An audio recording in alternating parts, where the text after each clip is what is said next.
सीकर की शिक्षा प्रणाली ने एक बार फिर पूरे देश में अपनी अमिट छाप छोड़ी है। इस बार मौका था देश की सबसे बड़ी मेडिकल प्रवेश परीक्षा का।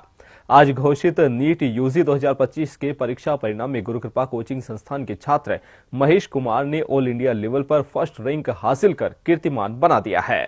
महेश मूल रूप से हनुमानगढ़ का रहने वाला है और उसने सीकर के गुरुकृपा कोचिंग संस्थान से नीट की तैयारी की थी। रिजल्ट घोषित होने के साथ ही गुरुकृपा में जश्न का माहौल बन गया। छात्रों और स्टाफ ने डीजे की धुन पर नाच गाकर जश्न मनाया। गुरुकृपा के निदेशक प्रदीप बुडानिया ने इसे ऐतिहासिक परिणाम बताया। उन्होंने बताया कि गुरुकृपा के शिक्षकों के अथक प्रयास, बच्चों की मेहनत ने इस परिणाम को और अधिक मजबूत बनाया है। गुरुकृपा ने अपनी सफल परिणाम देने के सिलसिले को बरकरार रखा है। बस कोचिंग का बहुत अच्छा रहा। कोचिंग के साथ साथ मैं तो ये बताना चाहूंगा कि ये तो सीकर के लिए भी एक सीकर के कोचिंग इंडस्ट्री के इतिहास में एक बहुत प्यारा सा रिजल्ट है। All India rank first, last year भी हम लोगों ने ऑल इंडिया रैंक फर्स्ट देखी और दूसरे साल लगातार कहेंगे ऑल इंडिया रैंक फर्स्ट आई है। तो ये तो एक सीकर के लिए भी एक बहुत बड़ा अचीवमेंट है कि यहाँ लगातार 2 सालों से कहेंगे लगातार एक इंस्टीट्यूट से 2 लगातार रैंक आ रही है। तो बहुत प्यारा सा रिजल्ट रहा है। हमारा बच्चा महेश कुमार जो हमारा 3 ईयर से लगातार गुरुकृपा में पढ़ रहा था, 3 साल से क्लासरूम का स्टूडेंट है, उसकी ऑल इंडिया रैंक फर्स्ट है। लास्ट ईयर तो ये था कि नीट के रिजल्ट में ऑल इंडिया रैंक 17 बच्चों की फर्स्ट आई थी, 17 बच्चे की इनकी फर्स्ट रैंक पे थे, लेकिन अब की बार एक सिंगल बच्चा है जो ऑल इंडिया रैंक फर्स्ट पे। तो हमारे लिए एक बड़ा खुशी का मोमेंट है, बड़ा प्राउड का मोमेंट भी है कि ऐसा सा बच्चे ने प्यारा सा रिजल्ट बनाया। ये बच्चा बेसिकली हनुमानगढ़ डिस्ट्रिक्ट से बिलोंग करता है। हनुमानगढ़ में नोहर तहसील है, तो वहां से बिलोंग करने वाला बच्चा है। बच्चे के माता पिता दोनों टीचर हैं, सरकारी जॉब करते हैं, सरकारी अध्यापक हैं। स्टूडेंट का क्या नाम है? महेश कुमार बच्चे का नाम है। तो उसके 686 मार्क्स हैं, ऑल इंडिया रैंक फर्स्ट है। 720 से 686 मार्क्स। जो की बार एक बहुत कठिन सा पेपर बता रहे थे नीट का, तो उसमें भी इस बच्चे ने बहुत अच्छा सा स्कोर किया। सर आपकी कोचिंग में कितने स्टूडेंट हो इसमें सिलेक्शन हुआ है? अभी तो रिजल्ट जस्ट आया है, 1 घंटे 1.5 घंटे पहले रिजल्ट आया और रिजल्ट के बाद में अभी भी क्या साइट है वो क्रैश हो गई, काम नहीं कर रही। तो निश्चित तौर पे पूरा रिजल्ट देखने में तो ये होता है कि कम से कम 12, 13, 14 घंटे की आवश्यकता होती है। तो पूरा रिजल्ट है वो कहेंगे बहुत लेट तक पता लगेगा। लेकिन बाकी ऊपर ये कुछ बच्चों के रिजल्ट हम लोगों ने देखे तो बहुत प्यारा सा रिजल्ट है। जैसे ऑल इंडिया 100 में हमारे कोई 7 बच्चे हैं, तो ये भी एक सीकर के लिए बहुत बड़ा माइलस्टोन है। न केवल ऑल इंडिया रैंक फर्स्ट है बल्कि 100 में भी कहेंगे 7 बच्चे।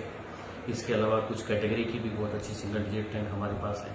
जैसे एससी में एक बच्चे की 4th रैंक है, एसटी कैटेगरी में एक बच्चे की 5th रैंक है, ईडब्ल्यूएस कैटेगरी में एक बच्चे की 10वीं रैंक है। तो ये कुछ कैटेगरी वाइज भी बहुत प्यारा सा रिजल्ट है। सर अन्य कोचिंग की तुलना में आपकी कोचिंग की क्या विशेषता है, अलग विशेषता है?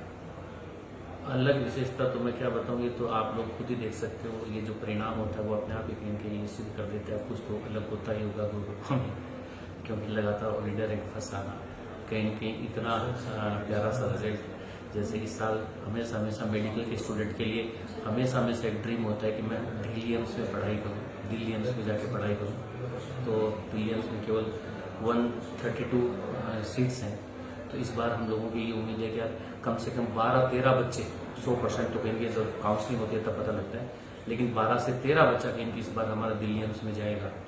तो जिस एक ड्रीम कॉलेज होता है ऑल इंडिया के बच्चों के लिए मेडिकल का, उसमें कहेंगे 12 से 13 बच्चा 130 बच्चों में से जाता है। इसका 10% इंटेक कहेंगे केवल एक कोचिंग से। तो ये तो मैं मानता हूँ कि सीकर की कोचिंगों में की तुलना में गुरुकृपा की क्या विशेषता है, इसकी वजह आपको सवाल ये करना चाहिए कि बाकी इंडिया में जो कोचिंग है उनसे कहेंगे गुरुकृपा में क्या अलग है। क्योंकि ये जो रिजल्ट है वो सीकर की कोचिंगों के साथ कंपेरेबल रिजल्ट नहीं है, बल्कि ये रिजल्ट ऑल इंडिया में जितनी भी कोचिंग चलती है उनके साथ एक कंपेरेबल रिजल्ट है। तो निश्चित तौर पे मैं तो ये मानता हूँ कि ये तो एक यहाँ की तुलना में कहेंगे सबसे प्यारा रिजल्ट मैं ये मानता हूँ कि ऑल इंडिया लेवल पर भी सबसे प्यारा रिजल्ट हमारे इंस्टीट्यूट का है, हमेशा रहा है। ये ऐसा भी नहीं है कि, लेकिन ये सीकर की एक छोटी जगह है तो ये पता नहीं चलता कि यार सीकर में भी इतना प्यारा रिजल्ट बनता है। ये लास्ट ईयर कुछ ये नीट की एग्जाम के होने के उपरांत कुछ विवादास्पद इश्यूज आए थे, सुप्रीम कोर्ट में कोई केस गया, वहां जाके कहेंगे ये एक सुप्रीम कोर्ट में टिप्पणी हुई थी क्या सबसे प्यारा रिजल्ट है वो ऑल इंडिया लेवल पे कहेंगे सीकर का है। तो सीकर तब जाके ये बात हुई कि यार देश में सीकर सर्वश्रेष्ठ है और सीकर में कहेंगे गुरुकृपा सर्वश्रेष्ठ है। तो ये लास्ट ईयर तो कहीं ना कहीं लोग इस चीज को पूरा का पूरा असर करने के मोड में नहीं थे, क्योंकि पहली बार ऐसा एक बात सामने आई थी। लेकिन अब की बार इस तरह का सरकार इस चीज पे मुहर लगाने चला गया कि वाकई में सीकर में कुछ अलग है और गुरगपा में उससे भी काफी अलग है। इसके माता पिता सर्विस में थे, दोनों सरकारी अध्यापक हैं, दोनों गवर्नमेंट जॉब करते हैं। उल्लेखनीय है कि नीट 2025 में टॉप 15 में राजस्थान के 7 स्टूडेंट हैं। पहली रैंक पर महेश कुमार है। महेश कुमार मूल रूप से हनुमानगढ़ जिले का रहने वाला है, जिसके माता और पिता दोनों ही 3rd ग्रेड टीचर हैं। महेश कुमार पिछले 3 साल से सीकर में रहकर नीट की तैयारी कर रहा था। पहले ही अटेम्प्ट में उसने 720 में से 686 अंक हासिल किए हैं। महेश की इस सफलता के साथ ही सीकर एक बार फिर देश भर में चर्चा में आ गया है। बीते कुछ सालों से सीकर के कोचिंग संस्थान मेडिकल और इंजीनियरिंग परीक्षाओं में बेहतर प्रदर्शन कर रहे हैं। महेश की इस उपलब्धि ने न केवल सिर्फ उनके माता पिता को गौरवान्वित किया है, बल्कि राजस्थान के हजारों विद्यार्थियों के लिए प्रेरणा का काम भी किया है। महेश कुमार का जन्म 3 अगस्त 2008 को हनुमानगढ़ में हुआ। पिता रमेश कुमार और मां हेमलता के 3rd ग्रेड टीचर होने के चलते घर में हमेशा से ही पढ़ाई का माहौल रहा। महेश बचपन से ही पढ़ाई में टॉपर रहा। उसने कक्षा 10वीं में 97.17% और 12वीं कक्षा में 90.80% अंक हासिल किए। महेश बताते हैं कि उन्होंने तो 10th क्लास के पहले ही सोच लिया था कि 11th में आर्ट्स लेकर यूपीएससी की तैयारी करेंगे, लेकिन बड़ी बहन सिमरन ने कहा कि तुम्हें बायो लेकर नीट की तैयारी करनी चाहिए। 10th क्लास पास करके महेश सीकर में रहने के लिए आ गया। यहाँ गुरुकृपा कोचिंग के हॉस्टल में रहकर पढ़ाई करना शुरू किया। 11th और 12th के साथ भी नीट की तैयारी की। नीट 2024 में उम्र न होने के चलते हिस्सा नहीं ले पाया।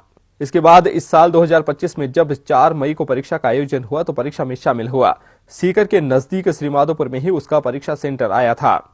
जब पेपर देखा तो पता चला कि इस बार पेपर काफी टफ लेवल का आया है।